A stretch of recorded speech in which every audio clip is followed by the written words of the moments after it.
Assalamualaikum warahmatullahi wabarakatuh. Saya Lolita Sari, usaha akan memaparkan tentang sumber informasi dan buku reference dari bukunya Sulistyo Basuki, Pengantar Ilmu Perpustakaan. Buku reference di dalam bukunya Sulistyo Basuki itu disebutkan sebagai buku rujukan atau acuan. Pada hakikatnya, setiap buku dapat disebut sebagai buku reference asal saja informasi yang tercantum di dalamnya disusun sedemikian rupa sehingga informasi yang terkandung di dalamnya mudah diakses. Ciri dari buku reference itu buku yang ditujukan untuk keperluan konsultasi. Sebagian lazimnya hanya bagian tertentu saja yang digunakan untuk suatu kepentingan. Sudah tentu buku acuan semacam kamus, ensiklopedi, buku tahunan, serta sejenisnya menyajikan informasi secara langsung. Namun, jenis buku referensi lain seperti bibliografi, indeks, dan abstrak tidak menyajikan informasi, melainkan merujuk kepada sumber lain yang memiliki informasi yang dibutuhkan pemustaka. Yang kedua, buku reference tidak dimaksudkan untuk dibaca seperti buku biasa, seperti misalnya novel, ditulis supaya dibaca secara lengkap. Tidak demikian halnya dengan buku reference. Sebagai contoh, tidak seorang pun akan mampu membaca secara keseluruhan kamus atau ensiklopedi atau directory dari halaman pertama hingga halaman terakhir. Yang kedua, buku reference seringkali terdiri dari entry yang terpotong-potong. Masing-masing entry tidak sama panjangnya. Sebagai contoh, sebuah entry dalam sebuah ensiklopedi mungkin berkaitan dengan entry lain. Entry tentang komodo, misalnya, tidak sama panjangnya dengan entry sejarah Indonesia. Yang ketiga, di perpustakaan, buku reference biasanya tidak dipinjamkan. Dia terletak di lemari khusus atau rak khusus dan terpisah dengan buku bacaan lainnya. Dan biasanya terkode ada di punggung buku itu R, yang menandakan bahwa itu buku reference. Selanjutnya, ya, ciri lainnya dari buku reference adalah informasi disusun untuk memudahkan penelusuran secara cepat dan menyeluruh. Susunan ini dapat berupa abjad, judul, subjek, dan atau kronologis disertai indeks untuk keperluan temu balik informasi. Selanjutnya, penyajian informasi dalam buku reference itu terletak pada judul sampul atau cover title. Buku reference seringkali menyesatkan sehingga sukar dijadikan patokan. Sebaliknya, dengan halaman judul buku reference, halaman ini mampu memberikan keterangan vital mengenai buku reference. Selanjutnya, daftar isi menunjukkan subjek yang dimuat sertai dengan urutan penyajiannya. Lazimnya, buku reference menyertakan indeks. Indeks yang memuat daftar istilah atau nama geografis disertai acuan halaman atau jilid yang memuat informasi tersebut. Dan sebagian besar buku reference mengandung menggunakan indeks menurut abjad. Nah, kemudian jenis-jenis buku reference. Tadi setelah disebutkan jenisnya seperti kamus, ensiklopedi, sumber biografi, buku tahunan, almanak, suplemen ensiklopedi, sumber geografi seperti gaziter, buku panduan, atlas, peta, dan globe. Direktori sumber mutakhir seperti buku pegangan manual, sumber statistik, bibliografi, majalah indeks, dan abstrak, serta sumber audio visual. Nah, contoh-contoh dari buku reference disebutkan pula dalam bukunya Sulistyo Basuki ini. Misalnya, kamus. Istilah kamus itu berisi kata sebuah bahasa atau istilah yang digunakan dalam suatu subjek, profesi, atau kejuaraan yang disusun menurut tata susunan tertentu. Biasanya menurut abjad yang disertai dengan makna, ejaan, ucapan, pemakaian, dan sejenisnya. Jadi kamus berkaitan dengan kata. Ini berbeda dengan ensiklopedi yang memberikan informasi mengenai suatu masalah yang diungkapkan dalam kata atau kata-kata. Jadi perbedaan utama adalah kamus memberikan definisi kata, sedangkan ensiklopedi memberikan informasi umum mengenai sebuah topik. Nah, ada 3 macam kamus. Misalnya kamus bahasa. Contohnya itu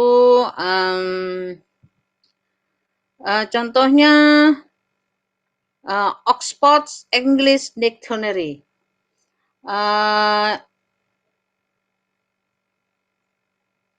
Kemudian ada juga kamus bahasa yang dwi bahasa. Ini memuat kamus yang memuat kata-kata dari satu bahasa, namun memberikan makna dan atau sinonimnya dalam bahasa lain. Contohnya Sudley, Kamus Inggris Indonesia, dan Castle Spanish English Spanish Dictionary. Kemudian ada kamus khusus. Kamus khusus ini contohnya Black Bible Dictionary serta New Grove Dictionary of Music and Musician.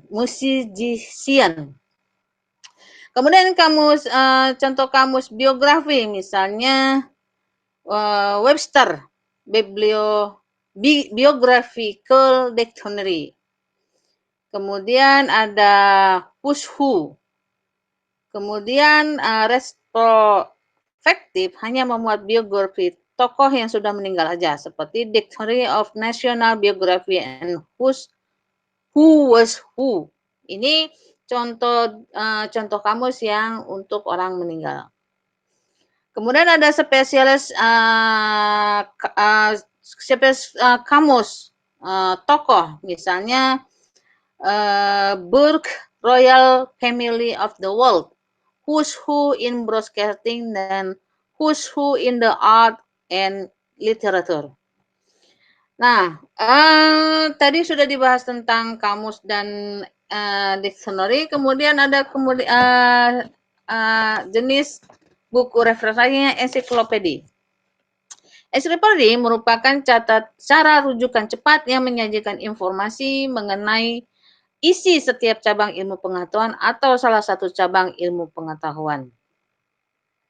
Lebih tepatnya, ensiklopedi ini digunakan untuk mencari jawaban terhadap pertanyaan latar belakang yang berkaitan dengan informasi umum serta pendidikan mandiri.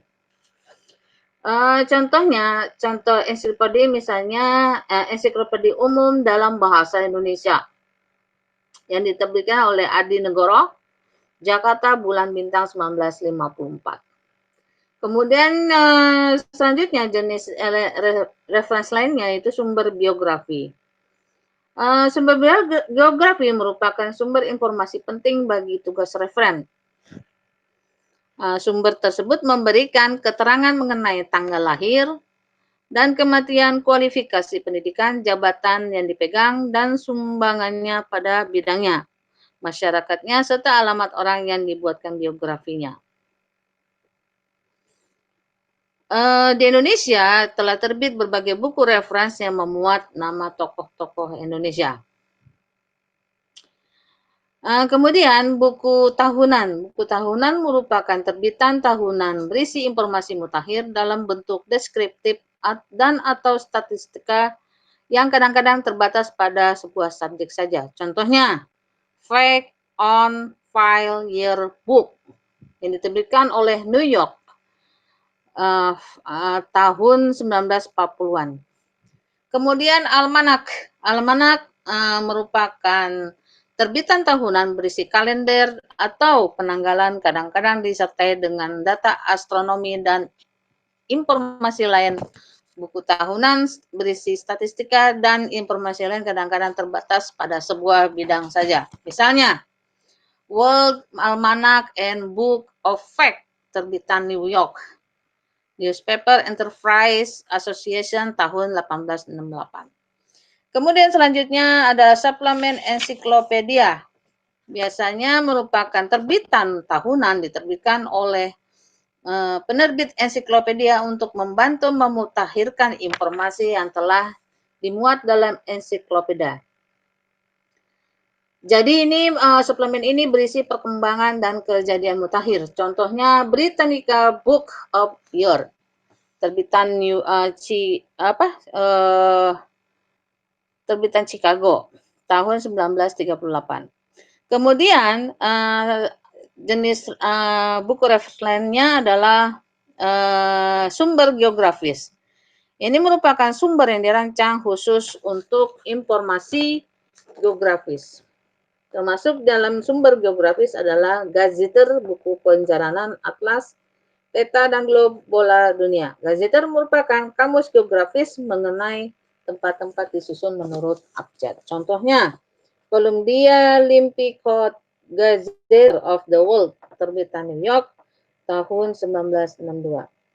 Dan kemudian selanjutnya adalah jenis referensi buku referensi lainnya adalah directory, adalah daftar tokoh atau organisasi atau lembaga yang disusun secara sistematik, biasanya menurut abjad atau susunan kelas subjek dan memberikan data mengenai nama, alamat, afiliasi, kegiatan, dan sebagainya.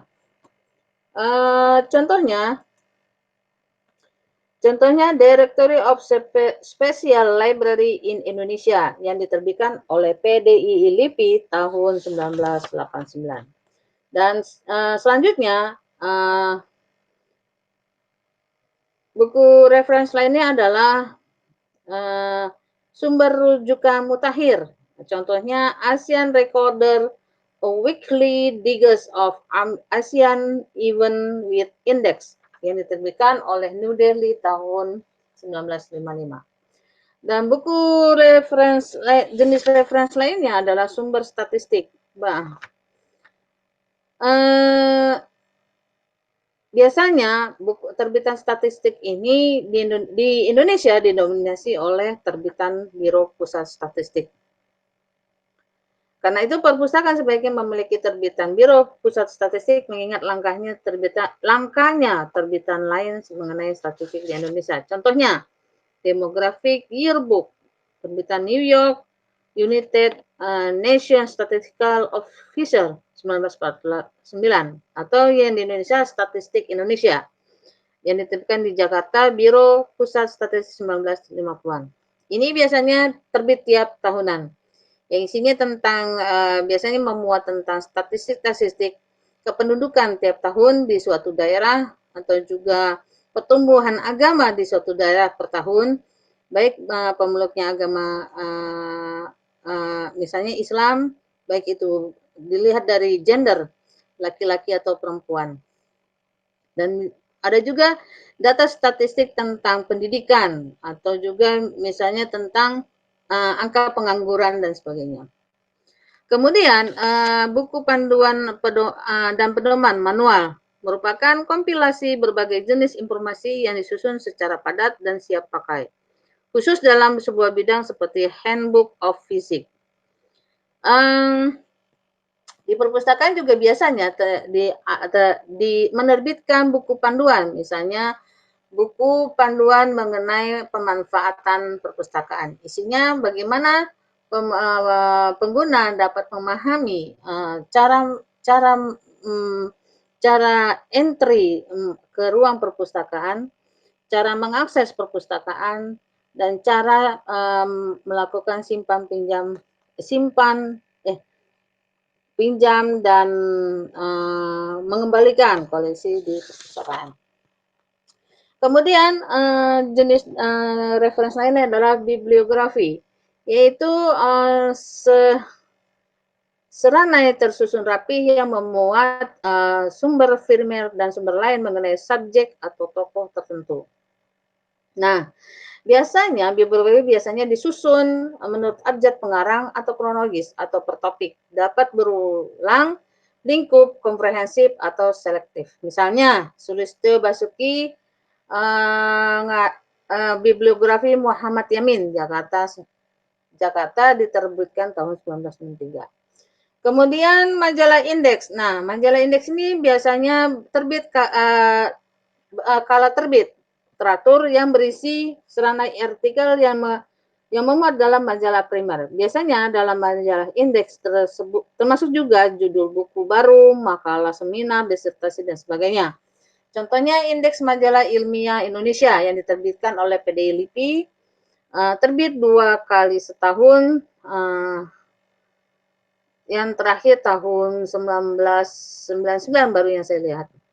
Kemudian majalah abstrak, yaitu merupakan terbitan berseri dengan frekuensi teratur yang berisi seri karangan atau abstrak dari artikel penting dari dalam suatu subjek tertentu yang terbit dalam majalah primer, monograf berisi hasil penelitian penting, laporan penelitian, paten, serta sumber primer lain dalam bidang tertentu. Nah, majalah abstrak berfungsi juga sebagai indeks sehingga dapat digunakan sebagai sarana temu balik informasi serta memberikan gambaran sekilas mengenai penelitian yang sedang berlangsung. Majalah abstrak terbit lebih kemudian daripada majalah indeks karena harus membuat abstrak serta memilih artikel yang akan dimuat.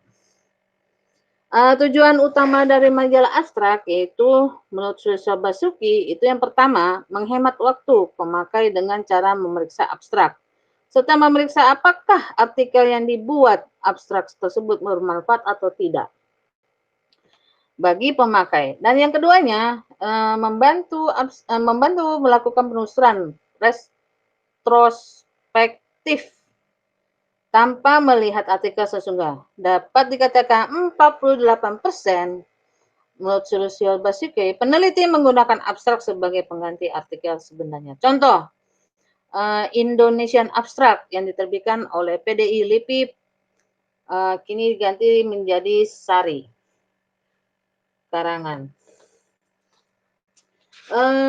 Mungkin itu yang dapat saya sampaikan berkenaan tentang sumber informasi dan buku reference.